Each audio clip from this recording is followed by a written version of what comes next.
The disappearance does not announce itself with an explosion, no single moment of fire or collapse that history can point to and say, this is when it happened.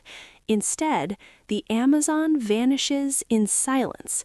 One night it is there, breathing, dripping, humming with insects, frogs, wings, and unseen movement. And the next morning, it simply is not. No trees, no canopy, no shadows layered upon shadows. Where the largest rainforest on Earth once stood, there is only exposed land stretching beyond the horizon, raw and unprotected, as if the planet's skin has been torn away while it slept. Satellites passing overhead hesitate, their data momentarily rejected by human minds that cannot process absence on this scale. Instruments show numbers, but numbers cannot explain grief.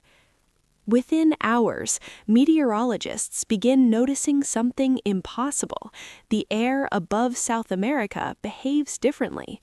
Winds that once slowed and spiraled over dense green resistance now rush unbroken across naked terrain. Moisture that should have risen into towering clouds simply does not. The sky remains pale and empty, a cruel blue that refuses to gather itself into rain. Rivers fed by distant rainfall shrink before noon, their edges retreating like frightened animals. In cities thousands of kilometers away, humidity drops without warning. People feel it in their throats before they understand it with their minds. For tens of millions of years, the Amazon was not just a forest, it was a machine, a living atmospheric engine. Every tree pulled water from deep underground and released it skyward through billions of leaves, creating invisible rivers of vapor that traveled across continents.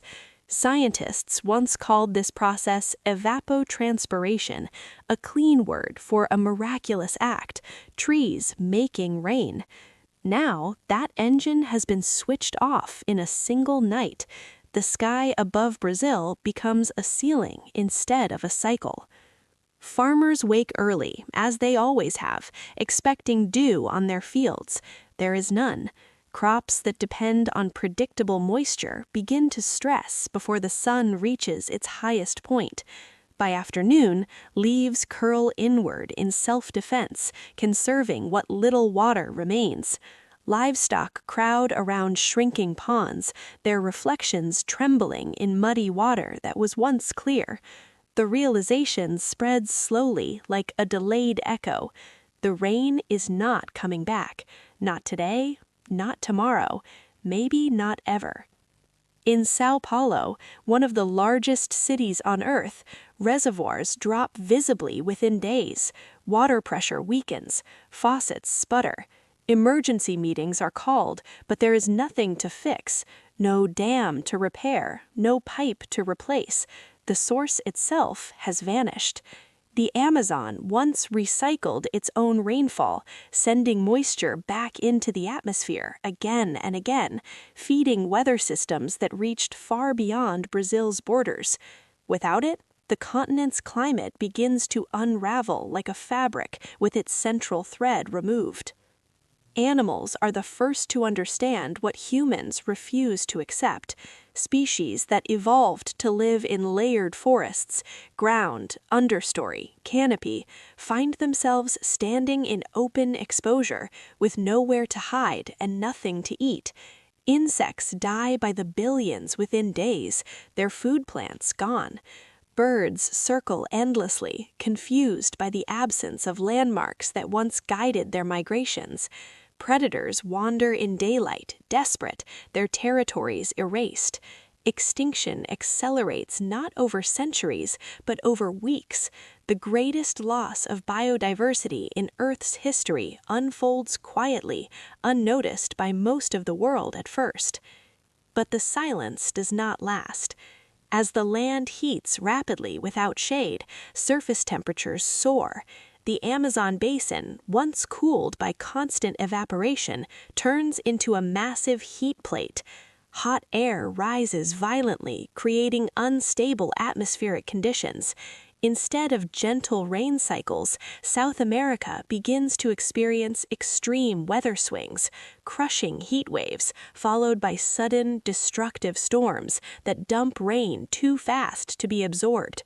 Floods replace forests, mudslides replace roots. The land, stripped of structure, cannot hold itself together.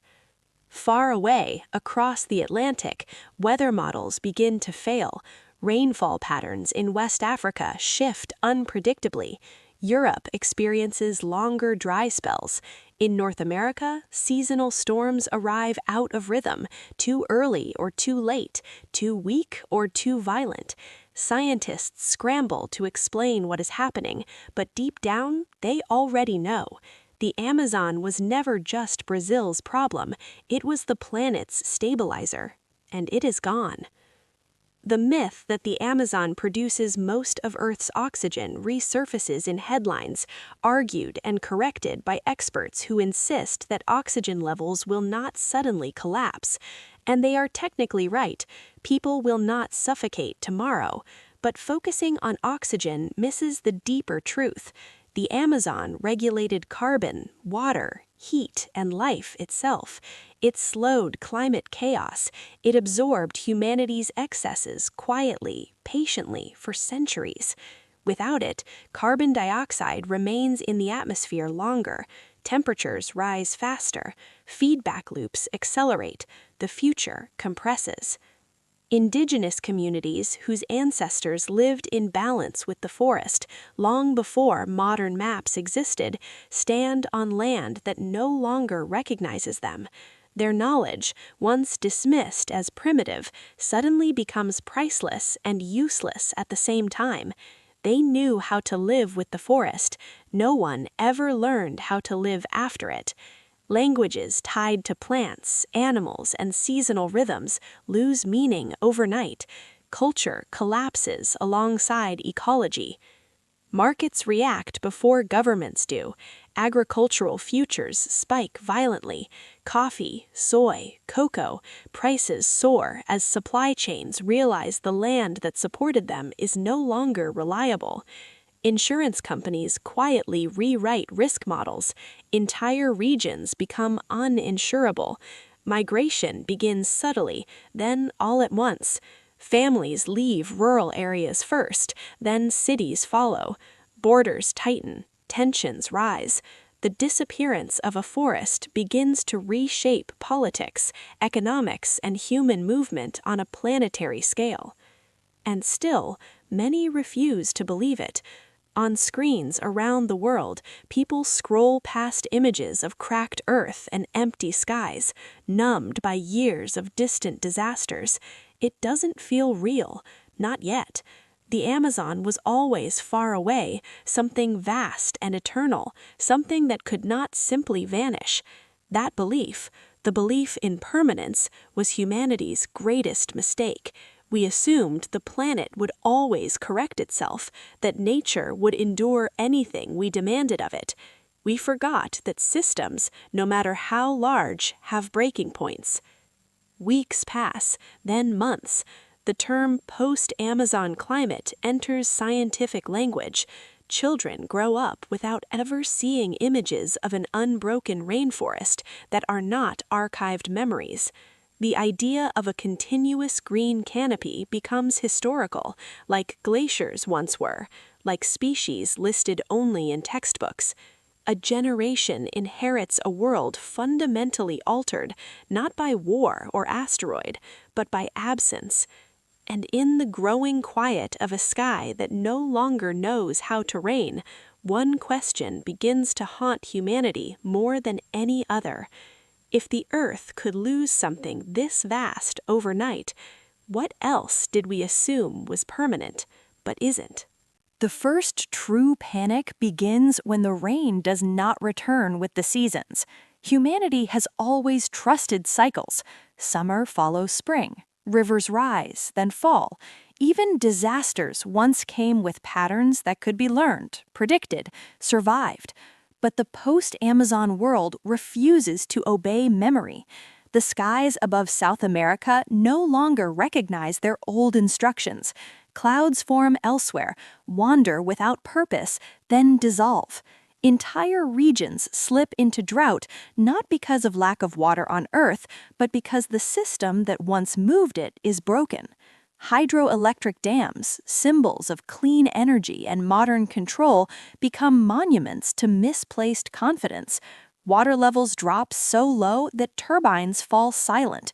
Cities that once prided themselves on renewable power turn to emergency fossil fuel reserves. Emissions spike precisely when restraint matters most. The planet begins to heat faster, not gradually, but in surges, as if crossing invisible thresholds one after another. Scientists watch feedback loops ignite like dominoes. Without the forest to absorb heat, land temperatures rise. Warmer land heats the air. Warmer air holds more moisture. But without trees to release it, that moisture fails to fall as rain where it's needed. Dry soil reflects more heat into the atmosphere, amplifying warming further. The Earth enters a loop that feeds on itself, a system no longer nudged by humans, but driven by their absence of restraint. Food systems fracture next. Brazil was never just a producer, it was a stabilizer. Soybeans fed livestock across continents. Coffee connected farmers to global markets. Fruits, grains, biofuels, all woven into supply chains so complex that few ever questioned their fragility. Now shipments become unreliable, harvests shrink, prices rise. Nations begin quietly securing food for themselves, limiting exports under the language of temporary protection. Temporary becomes permanent faster than anyone admits. In poorer regions, the effects are immediate and brutal. Malnutrition rises. Aid organizations struggle as donor countries face their own shortages. Hunger no longer looks like a distant problem on someone else's screen. It appears in cities that once felt immune. Supermarket shelves thin. Rationing returns to vocabulary humanity thought it had outgrown. As resources tighten, politics hardens. Governments argue over responsibility. Some claim the Amazon's disappearance was inevitable, a natural tipping point long predicted. Others blame decades of deforestation, fires, and extraction, death by 1,000 cuts finally reaching its last incision. Lawsuits fly across borders. Climate refugees, once a theoretical category, now move in millions. They are not fleeing war, but weather. Borders close, camps expand, identity hardens against survival. The oceans respond more slowly, but more relentlessly. Without the Amazon moderating carbon levels, more CO2 remains in the atmosphere, dissolving into seawater. Acidification accelerates. Coral reefs weaken, then collapse, disrupting fisheries that feed billions. The loss of forest on land echoes beneath the waves, proving once again that Earth never respected the boundaries humans drew on maps. And still, technology promises solutions. Carbon capture projects scale up overnight. Artificial rain experiments are revived. Massive geoengineering proposals fill conferences and headlines. Aerosols in the stratosphere, mirrors in orbit, engineered clouds. Humanity debates whether to intervene even more aggressively in the systems it already destabilized. Some argue there is no choice. Others warn that fixing one broken balance by breaking another is how civilizations disappear. Amid this debate, something subtler changes. People begin to notice silence. Without insects, nights lose their hum. Without birds, mornings feel delayed. Children grow up without learning the sound of rain on leaves because leaves no longer exist at that scale. The emotional impact is difficult to measure, but impossible to ignore. Anxiety rises, depression spreads. Psychologists describe a new grief, not for a single loss, but for an entire relationship with nature that ended without closure. Education systems rewrite textbooks. The Amazon shifts from present tense to past. Teachers struggle to explain how something so vast could vanish within a human lifetime. Students ask questions no adult can answer honestly. Why didn't anyone stop it? The silence that follows becomes a lesson more powerful than any diagram. The final illusion to break is control. For centuries, humans believed intelligence meant dominance, that survival came from bending the world to our needs. The Amazon disproves this belief after its death. It reveals that intelligence without restraint is just acceleration toward collapse, that survival was never about conquering nature, it was about understanding dependence. Years pass. The land where the forest once stood does not recover. Grasslands try to emerge, but fail without stable rainfall. Desertification creeps inward. Dust storms replace clouds. The memory of green becomes myth, then history, then abstraction. Humanity adapts because humanity always does, but adaptation is not the same as recovery. Some losses are permanent. And in quiet moments, when the sky burns orange at dusk and the air feels heavier than it used to, a collective understanding settles in. The Amazon did not disappear overnight. It disappeared the moment we decided it was expendable. What vanished in a single night was not a forest, but the final proof that Earth would always forgive us.